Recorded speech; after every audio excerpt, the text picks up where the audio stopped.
եթե մարդիկ լուսավորվում են Աստծո գեղեցիկ լույսով եւ նաեւ հոգեվոր կյանքով կարողանում են Աստծո ներկայությունը իրենց կյանքում վայելել, այդ լույսը իրենց հոգին պետք է միշտ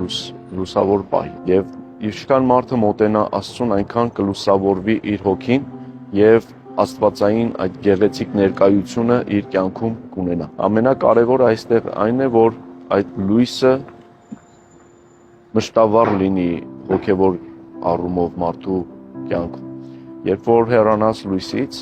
ուրեմն նորից խավար կլինի քո կյանքում։ Եվ ամենավառ օրինակը անառակ որդու վերադարձն է, երբ որ հայրը նստած էր դռանը եւ տեսավ, թե ինչպես է որդին վերադառնում նորից